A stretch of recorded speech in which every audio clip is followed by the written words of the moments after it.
Back out here at the Christian Village, Josh Komnick along with Scott Kirby. Also want to welcome a new cheap seat sponsor, Brainerd Landings Apartments, located at 1103 North State Street in Lincoln.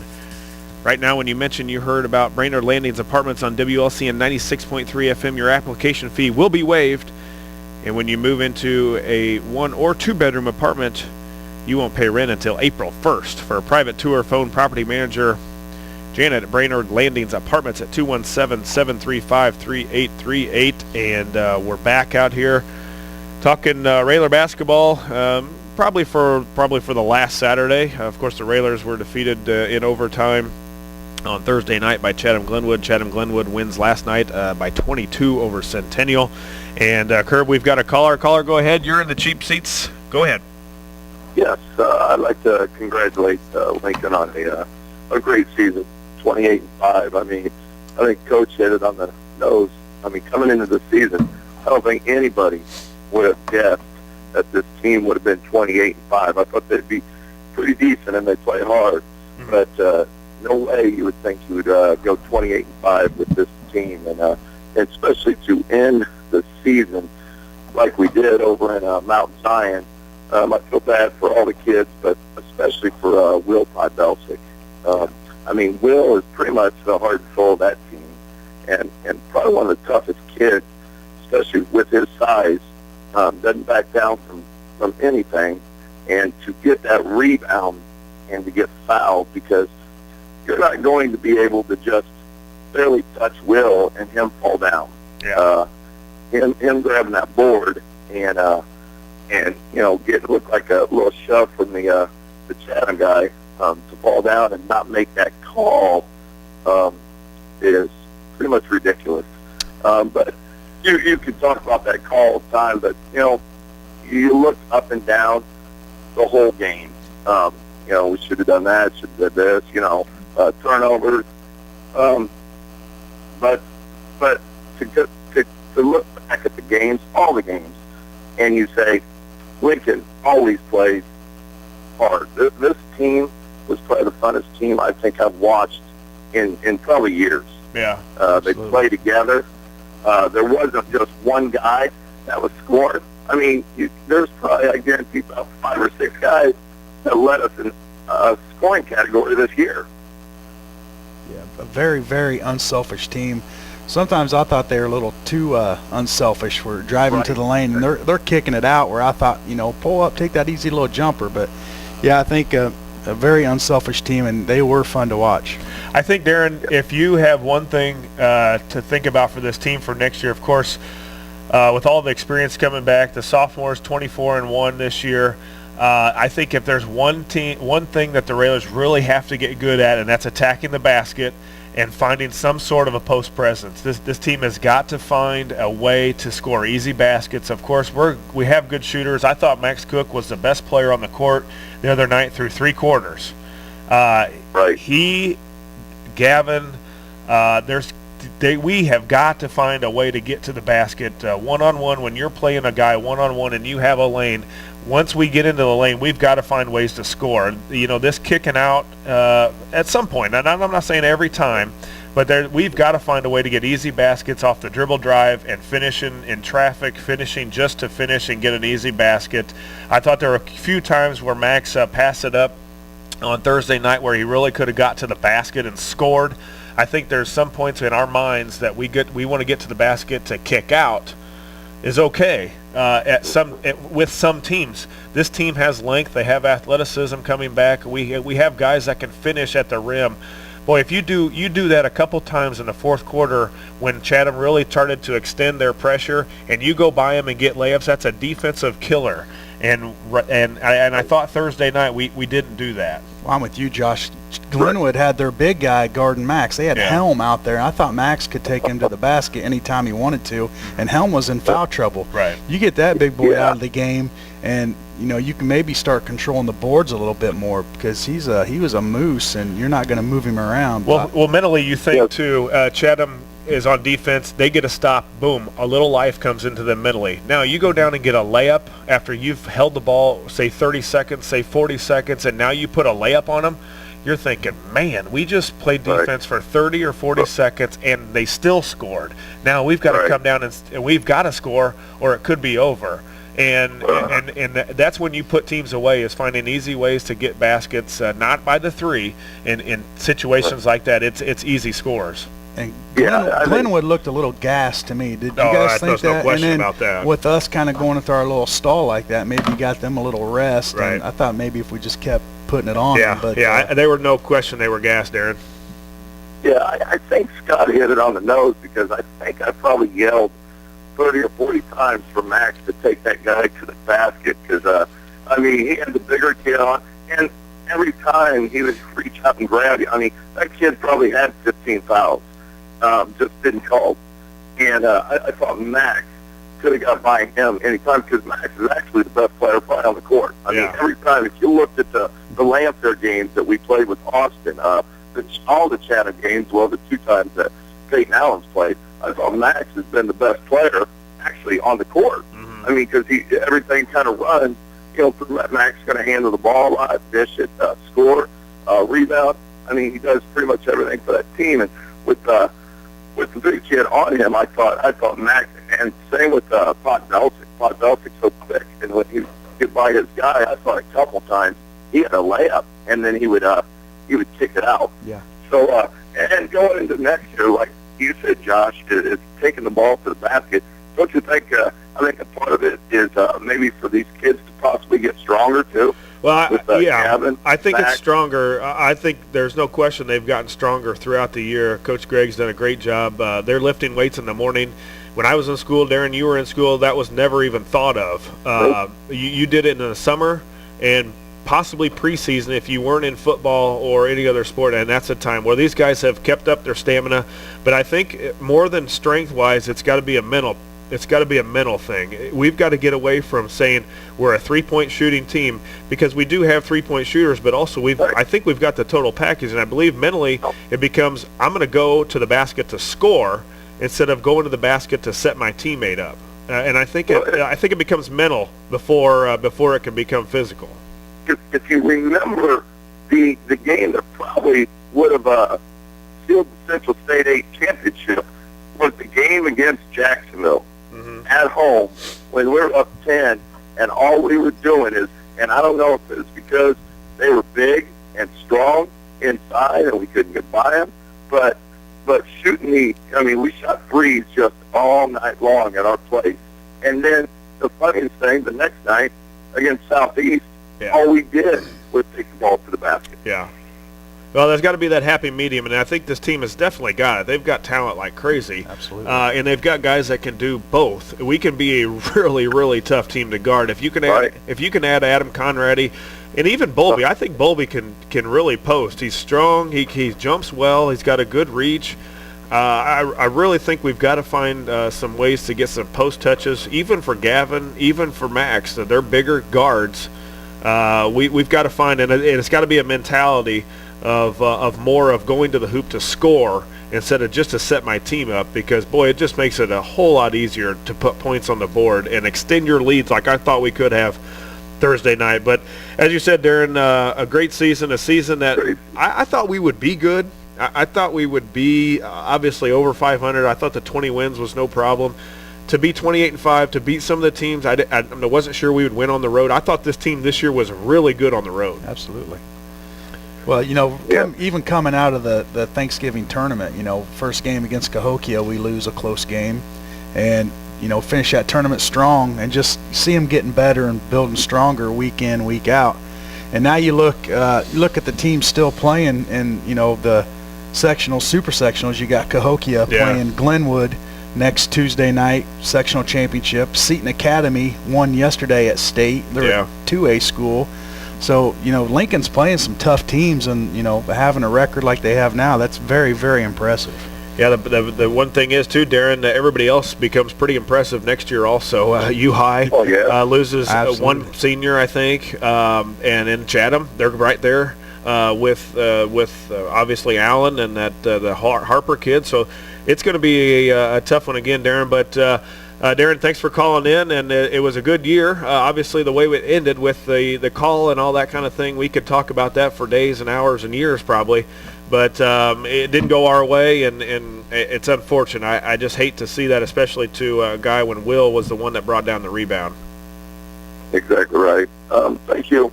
Yeah, talk to you later, Darren. D-Dub. D-Dub calling in here for a little Railers recap. Give us a call, 737-3791. Josh Komnick still here with Kirby. We'll be here for another 20 minutes, just kind of recapping the Railer game on Thursday. Also, some of the scores in 3A basketball last night. Bartonville Limestone was a winner over Peoria High School, 61-59. Chicago Morgan Park, the number 1 team. I saw on Wednesday night, I believe, they put up like 108 points or something. They won 67-31. North Chicago won over Mundelein Carmel, 63-46. Cahokia was a winner in overtime against East St. Louis, 76-74. Chicago Orr beat Westchester St. Joseph. So those are the teams, but mainly the game that will happen Tuesday night at the Convention Center is going to be Chatham-Glenwood and Cahokia. 7:30 start, again, at the Prairie Capital Convention Center. And I think what probably just irritates people the most, Scott, is we could be there. We probably, I'm just saying, if everything goes the way it probably should, and the predictors say, and I would say that we're a predictor, we could have won last night against Centennial. Absolutely. As Chatham did, and you're sitting there playing Cahokia, who beat you for the first game of the year, and a chance to go to Peoria. Yeah, that's why it's so it's so frustrating, and I don't even know the word for it. I didn't want to look too far ahead. Right. I was really looking forward to being in Peoria next weekend. And my wife was the same way, because we felt good going into that game, and I don't know if pushing it back, I don't know, sometimes that stuff kind of messes with your game plan. Yeah. But with the weather we had, pushing everything back, I don't know, it's something you want for the kids. I'm just a spectator and a fan, so I can only imagine how the kids feel with high expectations, and I just feel for them and the coaches. We talked about it earlier. People don't realize how much time a coach puts into the season. Yeah. Coach Alexander, he might only get 4 or 5 hours sleep a night. Yeah. He's up crack of dawn. He's at the school. He's there late, and it never ends. If they don't have a game or when they get done with practice, they're on the road scouting. Recruiting, or scouting. And you've done it, and it's very time consuming, and they put their heart and soul into it, and for it to end that abruptly, right, and that way, it's just really mentally draining and physically. Yeah, it's going to take several days, weeks, possibly, especially, as you say, I'm a spectator too, an alum and a player, but it hurts. Boy, it was tough to go to sleep, I know, Thursday night. Hey, Kirb, we got a caller. Go ahead, caller. You're in the Cheap Seats 96.3 FM. Yeah, I just wanted to congratulate the team this year. I thought they did a fantastic job, and I just wanted to issue a challenge to those kids that are coming back next year, the juniors. If they watch Will Podbelt, I've seen him since grade school, and the step he made this year with his decisions. He used to, once in a while, he'd miss a shot and go in and foul somebody right Sure, off. yeah. And he didn't do that this year. He really came on and led the team and made fantastic decisions, and I'm congratulating him on a great year, but I hope that these other kids saw what he did and the steps he's made and come back with that, their senior season like that, and good things are going to happen from that. Yeah, caller, thanks for checking in with us this morning. As Scott, you've seen it. You've been following the program now for a long time. I've been there. I thought that Will made one of the biggest progressions that I've seen. Really a guy, and my grandfather even talked to me almost every time I see him. It's, where did this Podbelset kid from? I remember him from last year, but how did he get so good? And my grandpa's seen a lot of basketball with my brother and I growing up and traveling. He rarely missed a game.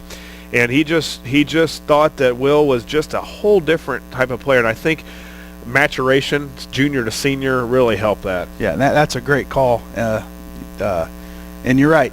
You lead by example. And going into the season, I think one of Lincoln's concerns was they're not going to be very physical or very tough. And then you get, Will Pobelsic coming in, playing tough like that, and the other kids see that, and it's got to rub off on them a little bit, seeing, well, hey, he's usually one of the smallest kids on the floor, and he's playing with this aggressiveness and this, toughness, and, it rubs off, and you can see it. And we're a young team, and, we got Gavin Blocks only a sophomore. Right. And him and Bowlby, I don't know how many charges they've taken this year, but their bodies have taken a pounding, and because we're just not real big down low. But you got to play aggressive, and you got to play 100% all the time. And Will Pobelsic, can't say enough about that kid. We're gonna definitely miss his leadership and his toughness on that court next year, no doubt about it. I think just a little nastiness, I mean, just under the scrum, you might feel him give you a little elbow in the chest, and nothing terribly dirty. I'm just saying, just a little nastiness. You hear about in the piles of the football, a guy getting a scrape across the eye, or a twisted ankle. Yeah, right. Hey, you feel this in the back of your calf or something. Yeah. You kind of almost thought that he might give that little extra punch, and I think a lot of that also, when you come out of a loose ball or something like that, is a little intimidation factor. Yep. I think this team next year has got to find some sort of an intimidation factor. Size, I'd love to see Gavin put on about 20 pounds. Oh, absolutely. Of course, the Conrady kid, Adam Conrady, is going to be coming up. He's got to get a little nastiness to him. He almost like to put him in the boxing ring, and just that would bring a little nastiness out of you. But yes, there's no question. Caller made it. I thought he made a good point on the things that Will did as a year ago. He talked about, I think they're called frustration fouls. You miss a shot, and you're like, man, I'm going to get it back right now. I got plenty of fouls to give. I'm just going to foul. But you don't understand, that foul may loom large and late in the game. And I think the maturation from junior to senior year was really big on that part. Absolutely. We're going to take another quick commercial break. We'll be back with the phone lines open. We're recapping the Raylor season, 28-5. Of course, that loss on Thursday night, and of course the call that was missed or made, I guess, for whatever you want to call it, if you're a fan of the Raylers, or probably Chatham Glenwood. But give us a call, 737-3791. We're going to take a quick commercial break. Be back from the Christian Village. You're listening to 96.3 FM and WLCNonline.com. Back out here at the Christian Village, they've got a number of things going on out here today. A free workshop open to the public, open house style, Saturday the 9th, which is today, 9 a.m. to noon, out at the Christian Village in the senior apartments. They've got some topics. Take care of the total you. What is it time for change?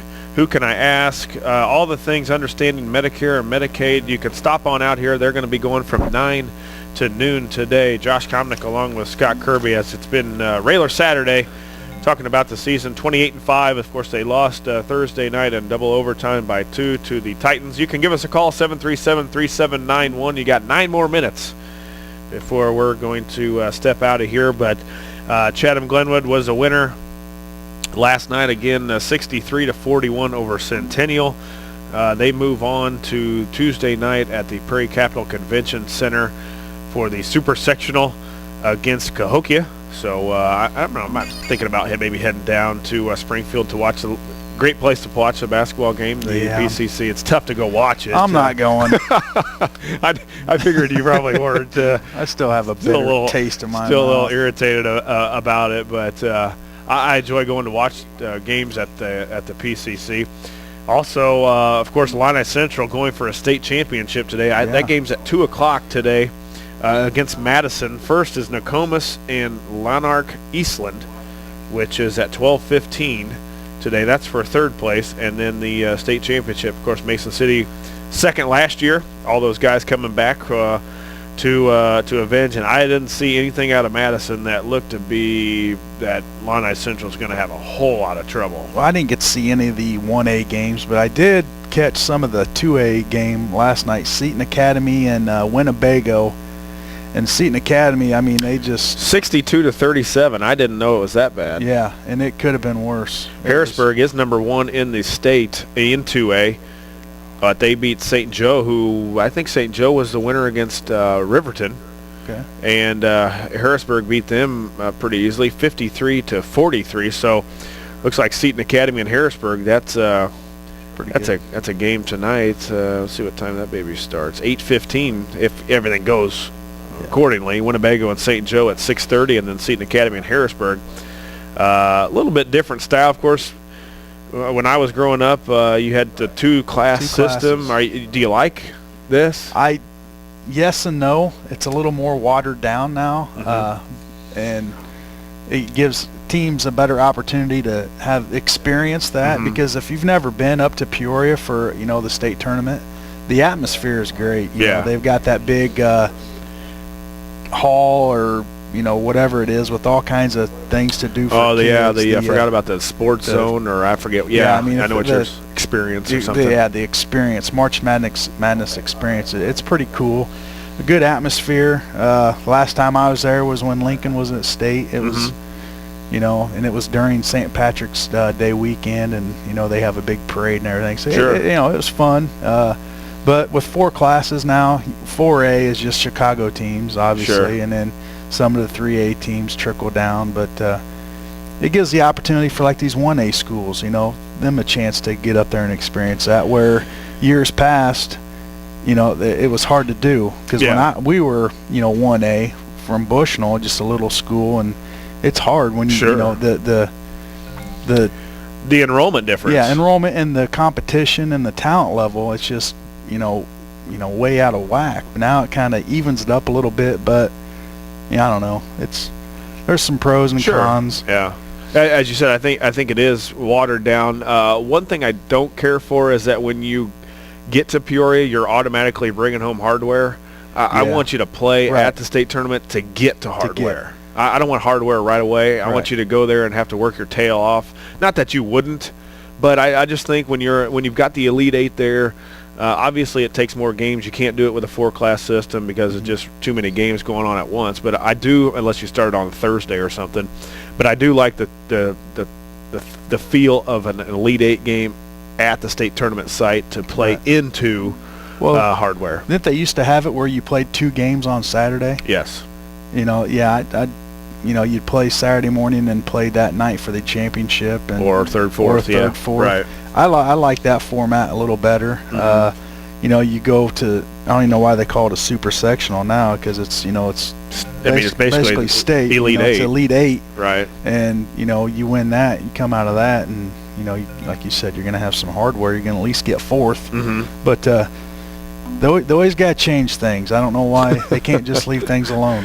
Well, it's proximity, which I don't know that's even in. It's money. You're right. That's exactly what was irritating me about the weather over the week. When we found out originally that we were not going to be playing on Wednesday, we were going to move it to Thursday, and my irritation was, let's put them together, play both games on one night. It's not a big deal. Played at 6 and 7:30, right? Just like it normally would be. But then again, IHSA is not going to make as much money because the teams that are going to be playing at 6, you would have to clear those fans out, make them repay for a ticket, or you may not have enough fans for because Thursday night was packed. Oh, I mean, yeah, and I listened to a little bit of 1050 at Decatur. Yeah, I listened to him yesterday. Eric Lee, he's the host there, and he said that's one of the biggest, the best environment as far as fans that he's seen in many, many, many years. And I'm going to agree with him. Lincoln fans were great. They came out in numbers. Our side was full. The student section was great. What did he say? The best student section he's ever seen. And he was a member, and I've talked to this Eric Lee before. He runs 1050 The Fan over in the ESPN in Decatur. He told me, and this is his quote, he was one of those idiot students when we played Stephen Decatur. When Stephen Decatur came to Lincoln my junior year, had Tyrese Bryson, and Bryson just flat out put it on us. He was that kid in the front row of the student section. Wasn't a player, but he remembered that game. Just the amount of people that were at Roy S. It had to be. There were so many people they couldn't fit them in the gym. They had to run a wire feed into the auditorium. We put people in the auditorium because there weren't enough seats. And the wire feed from the game, I'm assuming they had a camera of some sort, went into the auditorium, and there was a big giant movie screen, whatever you want to talk about. What year was this? This was it had to have been 97 because I graduated in 98. Because I would have been here. Yeah.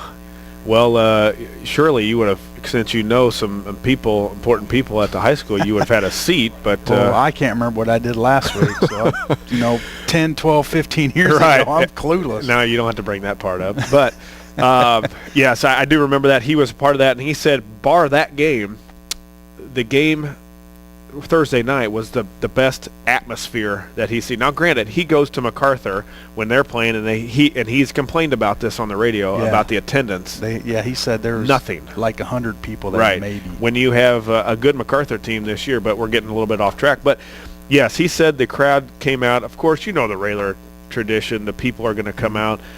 You don't see that at most schools. I thought Chatham had a great crowd. Yeah. I'm sure they did last night also. I think their student section, along with ours and Sacred Heart Griffin, are some of the most creative people.